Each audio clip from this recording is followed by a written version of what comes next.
ഇതാ പാപത്തിൻ്റെ ഓരോ ബന്ധനങ്ങൾ നിങ്ങളുണ്ടാകുമ്പോൾ അതിന് പറയുന്ന പേരാണ് നന്മ തിന്മകളെക്കുറിച്ചുള്ള അറിവിൻ്റെ വൃക്ഷത്തിൻ്റെ ഫലം. തിന്നാൻ പാടില്ലാത്ത കനി, വിഷക്കനി, ഇത് പലതും നിങ്ങൾ പഠിച്ച് തിന്നാറുണ്ട്. ഇനി ആ വിഷക്കനി എന്ന് പറഞ്ഞാൽ എന്താണെന്ന് നിങ്ങൾക്കറിയാമോ? പ്രിയമുള്ളവരെ, അവനോന് നന്മയെന്ന് തോന്നുന്നതിൻ്റെ പിന്നാലെ നീ പോകരുത്. അവനോന് തിന്മയാണെന്ന് ഓർത്ത് എല്ലാം വിട്ടുകളയരുത്. ഇതാണ് നന്മ തിന്മകളെക്കുറിച്ചുള്ള അറിവിൻ്റെ വൃക്ഷത്തിൻ്റെ ഫലം. ഇതിൻ്റെ അനന്തരഫലമായിരിക്കും ഈ കനി. പിടികിട്ടിയോ? അപ്പം നമുക്ക് ചിലപ്പം നന്മയെന്ന് തോന്നുന്ന ചില കാര്യങ്ങളുണ്ട്. അതിപ്പം രാത്രി കിടക്കുമ്പോൾ ഇച്ചിരി അടിച്ചേച്ച് പോയാൽ എന്നാ പേടിക്കാനായിട്ട്? അതൊന്നും വലിയ കാര്യമായിട്ട് എടുക്കേണ്ട കാര്യമില്ല. അതായിരിക്കും നമുക്ക് തോന്നുന്നത്. പക്ഷേ നിൻ്റെ ജീവിതത്തിൻ്റെ മുഴുവൻ നന്മകളെയും അത് കെടുത്തിക്കളയും. നിൻ്റെ ജീവിതത്തിൻ്റെ നന്മകളെ അത് കെടുത്തിക്കളയും. ചിലപ്പോൾ നമ്മളോർക്കും ഇതിപ്പം വാട്സപ്പിൽ ചുമ്മാ രണ്ടൂന്ന് മെസ്സേജ് അയക്കുന്നെന്നുള്ളതേ ഉള്ളൂ. അത് വലിയ കാര്യമുള്ള കാര്യമല്ല, ഒരു ഫ്രണ്ട്ഷിപ്പ് എന്നുള്ളതേ ഉള്ളൂ. ചിലപ്പോൾ നിൻ്റെ ജീവിതത്തെ നശിപ്പിക്കുന്ന പൈശാചിക കെണി അതിനകത്ത് ഒളിഞ്ഞിരിപ്പുണ്ടായിരുന്നു. നിനക്ക് നന്മയെന്ന് തോന്നും, അവസാനം നിന്നെ കുരുക്കി കുടച്ചാടി. ഇതുപോലെ ചിലപ്പോൾ നമ്മൾ ഓർക്കും ഇച്ചിരി പലിശയ്ക്ക് പൈസ കൊടുക്കുന്നുണ്ടായിരിക്കും. അതിനകത്ത് ഇപ്പം വലിയ കാര്യമൊന്നുമില്ല, ഞാൻ ആരുടെയും കട്ടും പൊട്ടിച്ച് മേടിക്കുന്നില്ലല്ലോ, അത് മതി. നിൻ്റെ ഇത് സമ്പത്തിൻ്റെ മേലുള്ള അഭിഷേകം പോയിട്ടുണ്ടാകും. ഇനി നീ 1 കോടി രൂപ ഉണ്ടാക്കിയെന്ന് വിചാരിച്ചു, നിങ്ങൾ എഴുതി വെച്ചു. ഈ പലിശ മേടിക്കുന്ന പാർട്ടികൾ ആരെങ്കിലും ഇതിനകത്തിരിപ്പുണ്ടെങ്കിൽ നിങ്ങൾ എഴുതി വെച്ചു. നിങ്ങൾ മേടിച്ച മുഴുവൻ പൈസയും അതിൻ്റെ ഇരട്ടിയും നിങ്ങളുടെ ജീവിതത്തിൽ നിങ്ങളുടെ ആയുസ്സിന് മുമ്പ് നഷ്ടപ്പെടും. ഞാൻ വെറുതെ പറയുകയല്ല. അന്യായമായിട്ട് നിങ്ങൾ എന്തെങ്കിലും ഉണ്ടാക്കുന്നുണ്ടെങ്കിൽ കക്കുവോ മോഷ്ടിക്കുകയോ കൈക്കൂലി മേടിക്കുകയോ കമ്പനിയിൽ നിന്ന് അടിച്ചു മാറ്റുകയോ ചെയ്യുന്നുണ്ടോ, പേടിക്കുകയേ വേണ്ട. ആ സമ്പത്ത് നിങ്ങളുടെ കയ്യിൽ ഉണ്ടാവില്ല.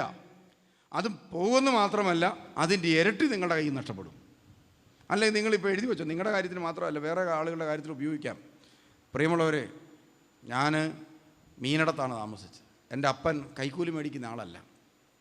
അതുകൊണ്ട് വളരെ സാമ്പത്തികമായ ബുദ്ധിമുട്ടിലാണ് ഞങ്ങൾ കഴിഞ്ഞുകൊണ്ടിരുന്നത്. ഗവൺമെൻറ് ഉദ്യോഗം ഉണ്ടായിട്ടും വളരെ ഞെരുക്കത്തിൽ ഞങ്ങളുടെ വീട് കഴിഞ്ഞുകൊണ്ടിരിക്കുകയാണ്. അപ്പോഴാണ് കുറേ ചെറുപ്പക്കാർ പുതിയൊരു പരിപാടി കണ്ടുപിടിച്ചു ആ പ്രദേശത്ത്. എന്താണെന്നറിയോ? റബ്ബർ കച്ചവടം. അതാണ് അവരുടെ പരിപാടി. വീടുകളിലേക്ക് റബ്ബർ മേടിക്കാൻ പോവുക. റബ്ബർ മേടിച്ചുകൊണ്ടിരിക്കുന്ന സമയത്ത് ചില അപ്പച്ചന്മാരുടെ അമ്മച്ചിമാരുടെ വീട്ടിലിങ്ങനെ തട്ടൽ അടിക്കടിക്കിട്ടിരിക്കുകയാണല്ലോ ഇതിങ്ങനെ. മക്കൾ വിദേശത്താണ്. റബ്ബർ ഷീറ്റ് മുഴുവൻ വീടിൻ്റെ മൂലം കൂട്ടിയിട്ടിരിക്കുക. അപ്പോൾ ഇവർ എന്നിട്ട് ഞങ്ങൾ നേരിട്ട് കമ്പനിയിൽ നിന്ന് വരുന്നവരാണ്. അപ്പോൾ അതുകൊണ്ട് കൂടിയ വിലയ്ക്ക് വിൽക്കും. ഈ അപ്പച്ചന്മാർക്ക് ഈ പൈസയോട് ആർത്തി കൂടുതലായതുകൊണ്ട് അന്നത്തെ കാലത്ത് 25 രൂപയാണ് റബ്ബറിന് വിലയെങ്കിൽ അവർ പറയും ഞങ്ങൾ 30 രൂപ വെച്ച് തന്നേക്കാം. എങ്ങനെ അത് കൊടുക്കാനാണ്? അപ്പോൾ ഇവർ പറയും എന്നാൽ പിന്നെ എടുത്തോളാൻ പറയും.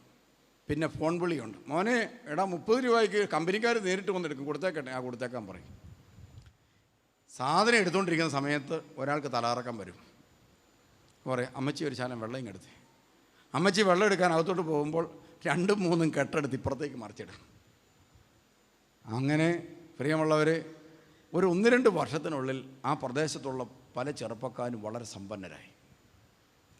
കാറയിലൊക്കെ നടക്കുന്നു, വീട്ടിൽ വേലക്കാർ, അങ്ങനെയുള്ള ഭയങ്കര സംവിധാനങ്ങളിലേക്ക് ഇവർ വളർന്നു. എന്ന് മാത്രമല്ല ചുറ്റുപാടുമുള്ളവരെ കൂടെ ഈ ബിസിനസ്സൊക്കെ പഠിപ്പിച്ചുകൊണ്ടിരിക്കുകയാണ്. അപ്പം ഞങ്ങളുടെ അമ്മ എന്നോടൊരു ചോദ്യം, നമ്മളീ പള്ളിയിലും പോയി പ്രാർത്ഥിച്ച് കർത്താവിൻ്റെ കൽപ്പനയും പാലിച്ച് ഇങ്ങനെ ജീവിച്ചിട്ട് നമ്മുടെ ജീവിതത്തിലൊക്കെ എന്നും അധോഗതി, കട്ടും മോട്ടിച്ചും നടക്കുന്നവനാണ്ട് സുഖമായിട്ട് ജീവിക്കുന്നു. അപ്പം ഞാൻ പറഞ്ഞു, ഞാനന്നേരം വചനമൊക്കെ പഠിക്കാൻ തുടങ്ങി. അപ്പം ഞാൻ പറഞ്ഞു അതിപ്പോഴത്തെ ചരിത്രമാണ്, അതിപ്പോഴത്തെ ചരിത്രം, ഇനിയും കിടക്കുന്നതേ ഉള്ളൂ കാലം. പ്രിയമുള്ളവരെ, ഞാൻ വൈദികനായി മെത്രാപ്പൊലിത്തയായി. അകാലത്തിൽ രോഗം വന്ന് മരിച്ച അവരുടെയൊക്കെ ശവസംസ്കാരത്തിന് സാക്ഷിയാകേണ്ടി വന്നു എനിക്ക്. അവരുടെയൊക്കെ പിള്ളേർ വീട് വിട്ടിറങ്ങിപ്പോയപ്പോൾ കൗൺസിലിങ്ങിന് ഇവിടെ വന്നത്.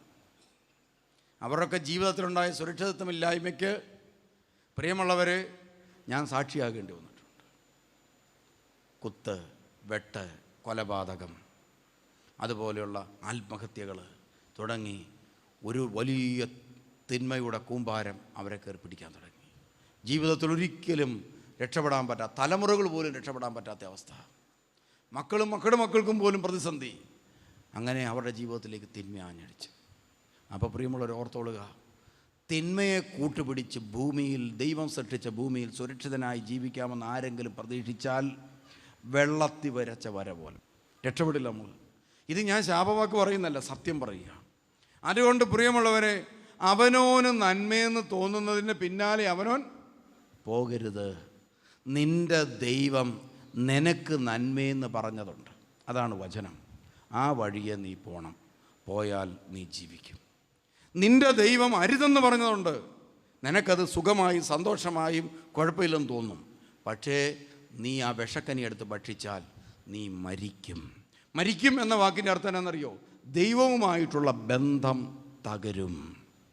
ദൈവവുമായിട്ടുള്ള ബന്ധം തകർന്നാൽ നമുക്ക് നിഷേധിക്കപ്പെടുന്നത് പരിശുദ്ധാത്മാവ്, ദൈവകൃപ, ദൈവശക്തി, ബൈബിളിൽ പറഞ്ഞിരിക്കുന്ന വാഗ്ദാനങ്ങൾ, ഇതെല്ലാം നമുക്ക് നഷ്ടപ്പെടാൻ തുടങ്ങും. അപ്പോൾ പ്രിയമുള്ള 2 വഴിയാണ് നമുക്കുള്ളത്. ഒന്ന് ഇതാ ജീവൻ്റെ വഴി, മറ്റൊന്ന് നന്മ തിന്മകളെക്കുറിച്ചുള്ള അറിവിൻ്റെ പക്ഷത്തിൽ. അപ്പോൾ ആദാമും ഹവ്വയും എന്താ ചെയ്തത്? കുറേ കാലം ദൈവവചനമൊക്കെ പാലിച്ച് ജീവിച്ചു. അവർ പോലും അറിഞ്ഞില്ല അവർ ദൈവത്തെ പോലെ ആയിക്കൊണ്ടിരിക്കുകയായിരുന്നു. പക്ഷേ അവർക്ക് അത് ബോറടിക്കാൻ തുടങ്ങി. അവരവസാനം ആ വാക്കുകളെ തിരസ്കരിച്ചുകൊണ്ട് പിശാചിൻ്റെ വാക്കുകൾ തിരഞ്ഞെടുത്തു. എന്തായിരുന്നു പിശാചിൻ്റെ വാക്ക്? പിശാച് വന്ന് ചോദിച്ചു, ഈ തോട്ടത്തിലെ ഏതെങ്കിലും വൃക്ഷത്തിൻ്റെ ഫലം തിന്നരുതെന്ന് ദൈവം നിങ്ങളോട് പറഞ്ഞിട്ടുണ്ടോ? ഉടനെ അവർ പറഞ്ഞു, ഉണ്ട്. ഏതാ? അവനോൻ്റെ ഇഷ്ടത്തിനനുസരിച്ച് ചെയ്യരുതൊന്നും, ദൈവം പറഞ്ഞ പോലെ ചെയ്യണം. അതാ ദൈവം പറഞ്ഞിരിക്കുന്നത്. എനിക്കിഷ്ടമുള്ളതെന്ന് പറഞ്ഞത് അനുസരിച്ച് നീ പോകാൻ പാടില്ല. ദൈവം പറയുന്ന, എടാ നിങ്ങളുടെ ദൈവം നിങ്ങളൊരു അടിമയാക്കി വെക്കാൻ തീരുമാനിച്ചിരിക്കുന്നു. നമ്മൾ നമ്മുടെ ഇഷ്ടത്തിനനുസരിച്ച് ജീവിക്കുകയാണെങ്കിൽ നമ്മുടെ ദൈവം ആരായിരിക്കും? നമ്മളായിരിക്കും. ഇതിപ്പോൾ നമ്മൾ എന്തെങ്കിലും പറഞ്ഞാൽ കർത്താവ് പറയുന്നുണ്ടോ, കർത്താവിന് ഇഷ്ടമാണോ, ഇതെല്ലാം നോക്കി ഒരു അടിമയെ പോലെ ജീവിക്കും. അതിൻ്റെ ആവശ്യമില്ല. നമ്മളാണ് നമ്മുടെ ദൈവം. നീ ദൈവത്തെ പോലെയാവും. നിൻ്റെ ഇഷ്ടം നിൻ്റെ വീട്ടിൽ നീ നടപ്പാക്കുക, നീ ദൈവമായിരിക്കും. അപ്പം നമ്മുടെ വീട്ടിലെ ദൈവം ആരാ? നമ്മൾ. അതുകൊണ്ട് ഭാര്യയോട് പറയും, നീ ഈ വരയ്ക്കപ്പുറത്തോട്ട് പോകാൻ പാടില്ല. മക്കൾക്ക് വേറൊരു വരയിട്ട് കൊടുത്തിട്ടുണ്ട്, ഈ വരയ്ക്കപ്പുറത്തോട്ട് പോകാൻ പാടില്ല. അപ്പം നമ്മൾ ദൈവമാണ്. അപ്പം ഭാര്യ എന്ത് ചെയ്യും? ഭാര്യയുടെ ഇഷ്ടത്തിന് ജീവിക്കണമെന്നുള്ള ആഗ്രഹം. ഭർത്താവിൻ്റെ ഇഷ്ടം. അപ്പോൾ ഭർത്താവ് ദൈവമായിട്ടിരിക്കുക. അപ്പോൾ പുതിയൊരു ദൈവം ഇവിടെ ഉണ്ടായി വരിക. അതാരാ? ഭാര്യ. ഞാൻ എൻ്റെ കാശ് കൊണ്ടാണ് ജീവിക്കുന്നത്, എനിക്ക് വിദ്യാഭ്യാസമുണ്ട്, എനിക്ക് ജോലിയുണ്ട്. ഇയാളുടെ പണി പോയി നോക്ക്. എൻ്റെ ഇഷ്ടത്തിന് ഞാൻ ജീവിക്കുമെന്ന്. ഞാനാണ് എൻ്റെ ദൈവം. അങ്ങനെ ഇപ്പം നിങ്ങളുടെ വീട്ടിൽ എത്ര ദൈവമായി? 2 ദൈവമായി. ഇനി ഉണ്ടാവും. അപ്പോഴാണ് മൂത്ത മകൻ അമ്മ ഒരു സൈഡ് ഇരിയടാ അവിടെ, കൊച്ചിരുന്നു. കുറച്ചു നേരം അപ്പൻ മതിഞ്ഞ് എഴുന്നേറ്റ് നിൽക്കടാ, ഉടനെ കൊച്ച എഴുന്നേറ്റ്. അങ്ങനെ 2 പേരുടെ കൊച്ചിനെ പഠിപ്പിച്ചുകൊണ്ടിരിക്കുക. ഒരു 10-18 വയസ്സ് കഴിഞ്ഞു. അതോടുകൂടി അഭിഷേകമില്ലാത്ത 2 ദൈവങ്ങൾ ഇതാ കൊച്ചിനെ പരിശീലിപ്പിച്ചു. അവസാനം ഒരു ദിവസം അമ്മ പറഞ്ഞു, ഇവിടെ പാടാം, തള്ള വേറെ വല്ല പണിയും പോയി നോക്ക്. ഉടനെ അച്ചായനോട്, ഞാനാണ് ചിലവിന് തരുന്നതെങ്കിൽ ഈ പടിക്ക് അപ്പുറത്തിറങ്ങാൻ പറ്റുകയില്ല, പോടോടെന്ന് പറഞ്ഞ് കഴുത്തിന് പിടിച്ചൊരു തള്ളും വെച്ച് കൊടുത്ത് ചിറങ്ങിപ്പോയി. അന്നേരം 2 പേരും കൂടെ ബാഗിനകത്ത് സാധനമൊക്കെ അടുക്കി കെട്ടി, നിങ്ങളെങ്ങോട്ടാ? തൂത്തൂട്ടിയിൽ ഒരു ധ്യാനം കൂടാൻ പോവുക. ജീവിക്കാൻ നിവൃത്തിയില്ല, ധ്യാനം കൂടാൻ പോവുക. അങ്ങനെ ദൈവങ്ങളൊക്കെ ഇപ്പം വളരെ മര്യാദയ്ക്ക് ഇവിടെ ഇരിക്കുക. അവനവന് ഇഷ്ടപ്പെട്ട വഴിയിൽ പോയാൽ പ്രിയമുള്ളവരെ അവസാനം നമ്മൾ മരിക്കും. തമ്പുരാനുമായിട്ട് ബന്ധമില്ലെങ്കിൽ അവസാനം ഒരു അനാഥബോധം ഫീൽ ചെയ്യും. എനിക്കാരുമില്ലല്ലോ. കൂടെ നിൽക്കുന്നവരൊക്കെ ചതിക്കുന്നു, സ്നേഹിക്കുന്നു പറഞ്ഞവർ സ്നേഹിക്കുന്നില്ല, കൂടെ നിൽക്കുന്നവർ നിൽക്കാതെ വരുന്നു. അങ്ങനെ അവസാനം ഒറ്റപ്പെടലിൻ്റെയും ഏകാന്തതയുടെയും വലിയ ബന്ധനത്തിൽ കിടന്ന് വേദനിച്ച് കരയുന്ന മനുഷ്യരെ നമുക്ക് ധ്യാനകേന്ദ്രങ്ങളിൽ കാണാൻ പറ്റും. ചിലരെ പുറത്തും കാണാൻ പറ്റും. ധ്യാനകേന്ദ്രത്തിൽ വന്നു കഴിയുമ്പോൾ അവൻ ദൈവത്തെ തിരിച്ചറിയും. ഞാനല്ല ദൈവം, എനിക്ക് ഒരു സത്യദൈവമുണ്ട്, അവൻ പറഞ്ഞ വാക്കുണ്ട്, അതനുസരിച്ച് ജീവിക്കാൻ തീരുമാനിക്കുക. പ്രിയമുള്ളവരെ, ചിന്തിക്കാൻ പറ്റാത്ത മാറ്റമുണ്ട്. അപ്പോൾ അതിനു വേണ്ടി തുറന്നിട്ടിരിക്കുന്ന വഴിയാണ് യേശുവാകുന്ന വഴി. ഇനി ഏദൻ തോട്ടത്തിൽ ഈ പാപം അങ്ങോട്ട് ചെയ്തു കഴിഞ്ഞതോടുകൂടി പ്രിയമുള്ളവർ, ദൈവം അവിടുന്ന് അവരെ പുറത്താക്കി എന്നാണ് പറയുന്നത്. സത്യത്തിൽ അതല്ല സംഭവിച്ചത്. അതിനെക്കുറിച്ച് ഞാൻ പിന്നെ പറഞ്ഞോളാം. അപ്പോൾ പ്രിയമുള്ളവരെ, നമ്മൾ യേശുവാകുന്നൊരു വഴിയിലേക്ക് ഇങ്ങനെ പോകാൻ തീരുമാനിച്ചിരിക്കുകയാണ്. ഇപ്പോൾ ഏദൻ തോട്ടത്തിൽ വെച്ച് മനുഷ്യനെ പുറത്താക്കി, ഏദൻ തോട്ടത്തിൽ പുറത്താക്കി. ഇപ്പം നമ്മുടെ വീട് ഏദൻ തോട്ടമായിരുന്നു. ദൈവം പരിപാലിക്കുന്ന സ്ഥലം, ദൈവം ബന്ധമുള്ള സ്ഥലം അങ്ങനെ ആയിരുന്നു. ദൈവം പതുക്കെ പുറത്തേക്ക് പോയി. നമ്മൾ ദൈവത്തിൽ നിന്ന് പുറത്തായി, ദൈവം നമ്മളിൽ നിന്ന് പുറത്തായി. സമാധാനവും ഇല്ല, സന്തോഷവും ഇല്ല. അപ്പോഴാണ് നമ്മൾ ഓർക്കുന്നത്, ദൈവമേ, ഇതിനകത്തോട്ടൊന്ന് കയറിയിരുന്നെങ്കിൽ സമാധാനം കിട്ടി. ഇതിനകത്താ പറുദീസ. അപ്പോൾ ആളുകൾ പറുദീസ തപ്പോ, എവിടെ ഈ പറുദീസ? അപ്പോഴാണ് ബൈബിളിൽ രേഖപ്പെടുത്തുന്നത്, അങ്ങ് കിഴക്ക് ഏദൻ, അങ്ങ് കിഴക്ക് ഏദൻ. അതുകൊണ്ടാണ് നമ്മൾ സുറിയാനിക്കാർ കിഴക്കാണ് ഏദൻ തോട്ടം എന്ന് മനസ്സിലാക്കി. അതുകൊണ്ടാണ് ഏദൻ തോട്ടത്തിലേക്ക് നോക്കിയിരുന്നിട്ട്, കർത്താവെ, എന്നെ അങ്ങോട്ടൊന്ന് കയറ്റണേ, എന്നെ അങ്ങോട്ടൊന്ന് കയറ്റണേ. ഇതാണ് കിഴക്കോട്ട് തിരിഞ്ഞുള്ള പ്രാർത്ഥനയുടെ അർത്ഥം. നമ്മൾ ഈ പറുദീസയായിട്ടാണ്, ജീവൻ്റെ വൃക്ഷത്തിൻ്റെ ഫലം ഇരിക്കുന്ന പറുദീസയാണ്, ദൈവവചനം പ്രഘോഷിക്കുന്ന സ്ഥലമാണ് മദ്ബഹ. അതുകൊണ്ട് 2 കാരണങ്ങൾ കൊണ്ട് പ്രിയമുള്ളവരെ, മദ്ബഹയെ നമ്മൾ കാണുന്നത് പറുദീസയായിട്ടാണ്. അതുകൊണ്ടാണ് മദ്ബഹായിലേക്ക് നോക്കി നമ്മൾ വട്ടത്തിലിരുന്ന് നമ്മൾ പ്രാർത്ഥിക്കാതെ കിഴക്കോട്ട് നോക്കി, അല്ലെങ്കിൽ ത്രോണോസിലേക്ക് നോക്കി നമ്മൾ പ്രാർത്ഥിക്കുന്ന രീതി ഉണ്ടായത് അതുകൊണ്ടാണ്. കാരണം ഏദൻ തോട്ടത്തിലേക്ക് കയറാൻ വേണ്ടിയുള്ള പ്രാർത്ഥനയാണ്. പക്ഷേ കയറേണ്ട സമയമായപ്പോൾ വേറൊരു പ്രതിസന്ധി വന്നു. 33:24 നമ്മൾ കാണുന്നത്, ഇതാ ഏദനിലേക്കുള്ള വഴി കാക്കാൻ അവിടുന്ന് കെരൂബുകളെ കാവൽ നിർത്തി. തീ ജ്വലിക്കുന്നതും കറങ്ങുന്നതുമായ ഒരു വാള് അവിടെ വെച്ചു. 33:24. 2 കാര്യങ്ങളാണ് പ്രിയമുള്ളവർ ഏദൻ തോട്ടത്തിൻ്റെ വാതിൽക്ക് വെച്ചിരിക്കുന്നത്. ഒന്നെന്താണ്? കെരൂബുകളെ മാലാഖമാർ 2 പേര് നിൽക്കുക. നിങ്ങൾ ദൈവസാന്നിധ്യം ഇല്ലെന്ന് പറഞ്ഞാൽ അങ്ങോട്ട് ചെന്നാൽ മാലാഖമാർ തൊഴിച്ച് പുറത്തിടും. അതാ ഒരു പ്രശ്നം. 2, ഇനി മാലാഖമാരുടെ അനുവാദം മേടിച്ചെന്ന് വിചാരിച്ചു, അങ്ങനെ അകത്ത് കയറി. പക്ഷേ അടുത്ത ഒരു വാതിൽ ഉണ്ട്. ആ വാതിൽക്കൽ എന്തായിരിക്കുന്നത്? കറങ്ങുന്ന വാള്. എന്നാ വാള?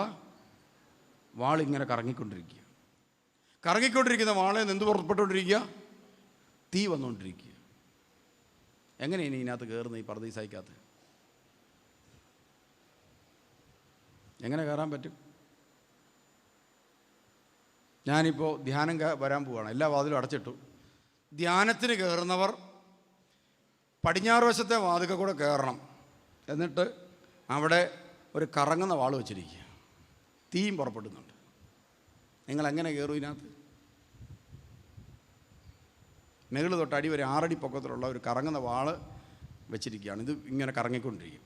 നിങ്ങൾക്ക് പള്ളിക്കകത്ത് ധ്യാനം കൂടാൻ കയറുകയും ചെയ്യണം. എങ്ങനെ കയറും നിങ്ങൾ? ഇന്ന് മനുഷ്യൻ നേരിടുന്ന ഏറ്റവും വലിയ പ്രതിസന്ധി ഇതാണ്. എങ്ങനെ ദൈവാനുഭവത്തിൽ ഇനി കടന്നു കയറും? അപ്പോൾ പ്രിയമുള്ളവരെ, ഒറ്റ മാർഗ്ഗമേ ഉള്ളൂ. അത്യാവശ്യക്കാരനാണെങ്കിൽ വാളും കൊഴിയൊന്നും നോക്കരുത്, അകത്ത് കയറണം. ഉദാഹരണത്തിന് പോലീസ് ഓടിക്കുമ്പോൾ ചില ആളുകൾ ഓടിയിട്ട് കിണറ്റി വീണിട്ടുണ്ട്, ഇല്ലേ? ഈ അടുത്ത കാലത്ത് ഒരച്ഛൻ ആണെന്ന് തോന്നുന്നു, കാട്ടുപന്നിയിട്ട് ഓടിച്ചതാണ്. ഓടി നേരെ കണ്ടിപ്പോയി. പുറകെ കാട്ടുപന്നി കിണറ്റിലേക്ക് ചാടി, കിണറ്റി വെച്ച് കുത്തിക്കൊന്നു. വായിച്ചാണ് നിങ്ങൾ പത്രത്തിൽ അങ്ങനെ ഒരു സംഭവം ഉണ്ടായി. അപ്പോൾ പ്രിയമുള്ളവർ, കാട്ടുപന്നി വന്നപ്പോൾ ഒന്നും നോക്കിയില്ല, ഓടി, കിണറൊന്നും കണ്ടില്ല, അങ്ങ് ഓടി കണ്ടിപ്പോയി എന്ന് പറഞ്ഞതുപോലെ പ്രിയമുള്ളവർ, വലിയ അത്യാവശ്യക്കാരാണെങ്കിൽ അതൊന്നും നോക്കരുത്, ചാടി കയറുക എന്നുള്ളത്. കറങ്ങുന്ന വാളായതുകൊണ്ട് ചാടി കയറുമ്പോൾ എന്നാ പറ്റും? ഇപ്പുറത്തോട്ട് വരുമ്പോൾ ചെറിയൊരു കൊട്ടയ്ക്കകത്ത് എടുക്കാവുന്ന പരുവത്തിനായിരിക്കും, പീസായിപ്പോൾ ആൾ കാണുകയില്ല. അതാ പ്രശ്നം. അങ്ങനെയാണെങ്കിൽ എന്താണ് ഈ കറങ്ങുന്ന വാള്? പ്രിയമുള്ളവരെ, ദൈവവചനം ഇരുതല വാളിനേക്കാൾ മൂർച്ചയേറിയത്, ചേതനയിലും ആത്മാവിലും സന്ധിബന്ധങ്ങളും തുളച്ചു കയറി ഹൃദയത്തിൻ്റെ വിചാരങ്ങളെ നിയമങ്ങളെ വിവേചിക്കുന്ന വചനമാണ്. ഈ വചനം നിങ്ങളുടെ മുമ്പിൽ ഇപ്പം ഇങ്ങനെ ഇരിക്കുക.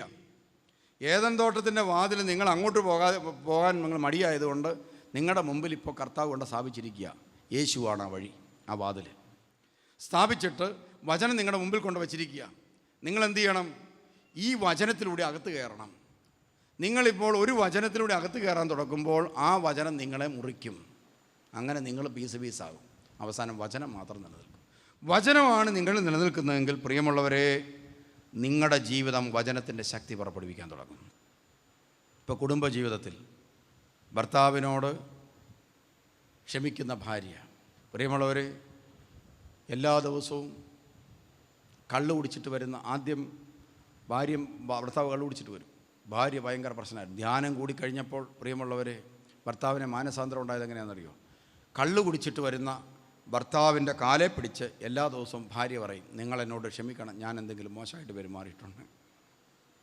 കുറേ നാൾ കഴിഞ്ഞപ്പോൾ ഭർത്താവ് മാനസാന്തരപ്പെട്ട് വിശുദ്ധനായി തീർന്നു. അപ്പോൾ പ്രിയമുള്ളവർ, നല്ല ഭാര്യമാരുണ്ടെങ്കിൽ ഏത് ഭർത്താവും എന്തു ചെയ്യും? വിശുദ്ധനായിത്തീരും. ഇപ്പോഴത്തെ ചില ഭാര്യമാർ മൂലം പ്രിയമുള്ളവർ, ചില ഭർത്താക്കന്മാർ വിശുദ്ധരായിത്തീരും. കാരണം എന്താണ്? ഒരിക്കലും ഒരു ഭർത്താവിനോട് ഒന്ന് പറഞ്ഞു, അച്ഛാ, ഞാനിനി ഈ പള്ളിയിൽ നിന്ന് ഒരിക്കലും പോവുകയില്ല, എനിക്ക് കഞ്ഞി പോലും തരണം, ഞാനിവിടെ ഇരുന്നോളാം. ഞാൻ ചോദിച്ചു, അതെന്താണ്? നിങ്ങൾ ഇത്രയും നന്നാകാൻ കാരണം എന്താണ്? നിങ്ങളുടെ ഭാര്യയുടെ പ്രാർത്ഥനയല്ല. വീട്ടിലേക്ക് ചെന്നാൽ AK-47 തോക്കിനകത്ത് വരുന്ന പോലെ കുജാന്ന് വരും. അവളെ പേടിച്ചിട്ടാണ് ഞാൻ സാധാരണയായിട്ട് കള്ളു കുടിക്കുന്നത്. കള്ളു കുടിച്ചിട്ട് ഞാൻ വീടിൻ്റെ വാതിൽക്ക് വന്നാൽ ഉടനെ 4 ഒച്ചയും ബഹളവും എല്ലാം വെച്ചിട്ട് പൂച്ചയ്ക്കിട്ടൊരു ചവിട്ടമൊക്കെ വെച്ച് കൊടുക്കും. അതോടുകൂടി ഭാര്യ ഓർക്കും ഇടി കിട്ടുമല്ലോ എന്ന് ഓർത്തും മിണ്ടാതിരിക്കും. ഇനി കള്ള് കുടിക്കാതെ ഞാൻ പച്ചക്കാണ് ചെല്ലുന്നതെങ്കിൽ ഇവൾ എന്ന് പറഞ്ഞുകൊണ്ട് വരും. അപ്പോൾ എനിക്ക് പറയാൻ പേടിയാണ്, മിണ്ടാൻ പേടിയാണ്. ഇവളെ പേടിയായിട്ടാണ് ഞാൻ കള്ളു കുടിക്കുന്നത്. ഇപ്പോൾ തിരുവചനം കേട്ടപ്പോൾ മനസ്സിലായി കള്ളു കുടിക്കാൻ പാടില്ലെന്ന്. അതുകൊണ്ട് ഞാൻ ഈ പള്ളിയിലിരുന്നോളാം, 10 മണി കഴിഞ്ഞ് പൊക്കോളാം, ഭാര്യ ഉറങ്ങി കഴിയുമ്പോൾ. ചില സ്ത്രീകൾ എന്നെ തുറച്ചു നോക്കുന്നു. അതുകൊണ്ട് കാര്യമില്ല. നിങ്ങളുടെ സ്വഭാവം ചില ഭർത്താക്കന്മാർക്ക് തീരെ പിടിക്കാത്തത് കൊണ്ടായിരിക്കാം വളരെ കഷ്ടപ്പെട്ട്, കൂടുതലായിട്ടും പള്ളിയിൽ ഏറ്റവും കൂടുതൽ വരുന്ന സ്ത്രീകളാണ്. പുരുഷന്മാരുടെ എണ്ണം വളരെ കുറവാണ് സാധാരണയായിട്ട് വരുന്നത്. കാരണം എന്താണെന്നറിയോ? ഭാര്യമാരെ പള്ളിയിൽ കൊണ്ട് വിട്ടിട്ട് ഭർത്താക്കന്മാർ വീട്ടിൽ പോയിരിക്കും, ഇന്നെങ്കിലും സമാധാനത്തോടെ ഇരിക്കാം. അവർ പള്ളി പൊതുയോഗം കൂടുമ്പോൾ തീരുമാനമെടുക്കും, ഇതാ വൈകുന്നേരം കൺവെൻഷൻ, വെള്ളിയാഴ്ച പ്രാർത്ഥന, ബുധനാഴ്ച പ്രാർത്ഥന, ഇതെല്ലാം വെക്കും. ഇതെല്ലാം പുരുഷന്മാർ അറേഞ്ച് ചെയ്യുന്നതാണ് പള്ളികളിൽ. പക്ഷേ ഒറ്റ പുരുഷൻ പോലും ഈ പ്രാർത്ഥനയ്ക്ക് വരാറില്ല. കാര്യം എന്താണെന്നറിയോ? എൻ്റെ ഭാര്യയെ പള്ളിയിലൊന്ന് അക്കോമഡേറ്റ് ചെയ്ത് പോകാൻ വേണ്ടി ഭർത്താക്കന്മാർ കമ്മിറ്റി കൂടി എടുക്കുന്ന തീരുമാനമാണ് സത്യത്തിൽ ഇത്. സ്ത്രീകളെ പൊതുയോഗത്തിലേക്കും കമ്മിറ്റിയിലേക്കും കൊണ്ടുവരുവാണെങ്കിൽ പ്രിയമുള്ളവർ, ഭർത്താക്കന്മാർക്ക് വേണ്ടിയുള്ള പ്രാർത്ഥനാ യോഗം പരിപാടിയൊക്കെ തന്നെ ഉണ്ടാകും പള്ളി. ഞങ്ങൾ പുതിയൊരു കണ്ടുപിടുത്തം നടത്തുകയാണ്. കാരണം എന്താണ്? ഇപ്പോൾ പള്ളി പൊതുയോഗത്തിലെല്ലാം ഭയങ്കര ഒച്ചപ്പാടും ബഹളമാണ്. ഭാര്യമാരെയും കൂടെ കൊണ്ട് ഇരുത്തുകയാണെങ്കിൽ പല ഭർത്താക്കന്മാരും മര്യാദക്കാരാകും എന്ന ഒരു പുതിയ കണ്ടുപിടുത്തം നമ്മൾ നടത്തിയിട്ടുണ്ട്. അതുകൊണ്ട് എല്ലാ പള്ളികളിൽ സ്ത്രീകളെ കൂടെ താമസിയാതെ പള്ളി പൊതുയോഗത്തിൽ ചേർക്കാൻ തീരുമാനമെടുത്തിട്ടുണ്ട്. അപ്പോൾ പ്രിയമുള്ളവർ, ഈ നമ്മുടെ ജീവിതം അഭിഷേകമുള്ളതായി മാറണം. അപ്പോൾ നമുക്ക് ഇതാ ഏദൻ തോട്ടത്തിൽ പ്രിയമുള്ളവരെ ഇതാ ഒരു വാള് വെച്ചിട്ടുണ്ട്. ആ വാളിനകത്തൂടെ അപ്പുറത്തോട്ട് കയറണം. കുടുംബജീവിതം, അതുപോലെ മാമോദീസ, അതുപോലെ വ്യക്തിബന്ധങ്ങൾ, ലൈംഗികത, ഇതിനെയൊക്കെ സംബന്ധിച്ച് വ്യക്തമായി ദൈവവചനം പറയുന്നുണ്ട്. ആ വചനം ജീവിതത്തിൽ അങ്ങോട്ട് സ്വീകരിക്കുക. പ്രിയമുള്ളവരെ, നിങ്ങളുടെ ജീവിതത്തിൽ ഈ ബൈബിളിൽ പറയുന്ന വാഗ്ദാനങ്ങൾ നടപ്പാകാൻ തുടങ്ങും. അനുഗ്രഹിക്കപ്പെടാൻ തുടങ്ങും നിങ്ങളുടെ കുടുംബം.